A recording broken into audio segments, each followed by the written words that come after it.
Hey guys, today we're going to talk about push-ups, okay? We use push-ups a lot in our workouts.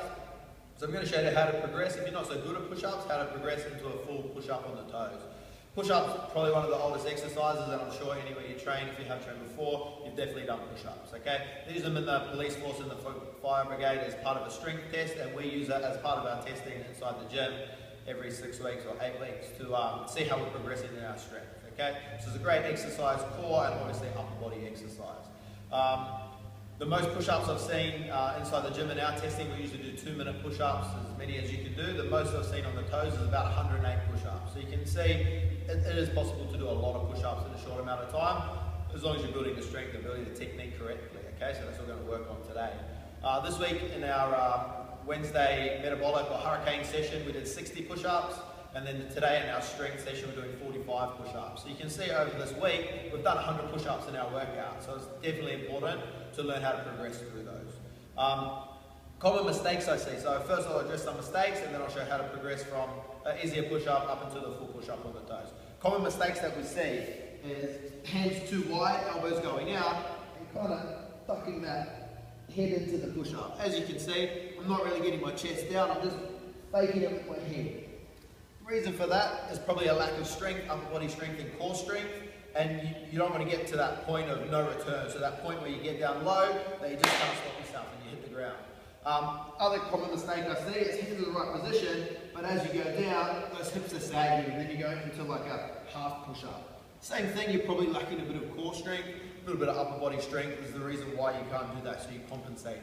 So where we like to start, most of our clients, if you're fresh into the gym, you haven't done much of push-ups before, we'll start in a box push-up position. So this is just in our quadruped position here, and then we'll come down, and then all the way up. You can see there's not a lot of my body weight going through that. So in a full push-up on the toes, the research says that you're lifting about 65% of your body weight. So if you weigh, say 100 kilos, then you're lifting about 65 kilos per push-up, okay? In this one, it's a lot less, so it's a lot easier to go here.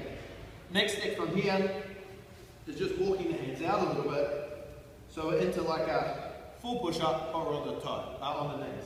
So from the knees, coming all the way down, all the way up. The only difference between this one and a toe push-up, as you can see, is just the knees go straight down to the ground. We're still going all the way down, all the way up. Chest wants to go all the way to the ground, and your hands are under your shoulders, okay? Another common mistake I see is the hands out too far in front. You want to make sure that those hands are under the shoulders, so when I'm at the bottom here, my hands are right in line with my shoulders before I come back up, okay? Once you get really good at push-ups on the knees, you can progress the push-ups on the toes. What I like to do first is work an eccentric push-up. So with the eccentric push-up, we start on our toes here and come down nice and slow. When we get to the bottom, we can rest, use our knees to come back up, and then back up to the toes.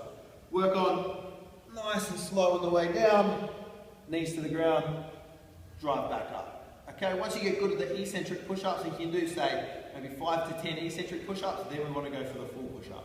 Full push-up on the toes, you're squeezing the glutes together, okay? So with these full push-ups, you don't want the hips sagging. You want to be up nice and high, strong through the core and glutes, all the way down, all the way up. This is as much a core exercise as it is an upper body or pushing exercise. All the way down, all the way up. Body nice and straight, nice and strong through there, okay? Next one we can go into from here, if you want to make it a little bit harder if you're starting to get really good at push-ups, is the hand release push-up. So we go, starting in that top position, you'll come all the way down to the ground, keep the knees up off the ground, drive back up. All the way down, release, drive back up. So you're getting that full range of motion, chest to the ground. You'll see my hips didn't touch the ground, so I'm keeping nice and tight through the core and through the glutes, and I'm keeping that just off the ground, chest all the way to the ground, and then all the way back up, okay?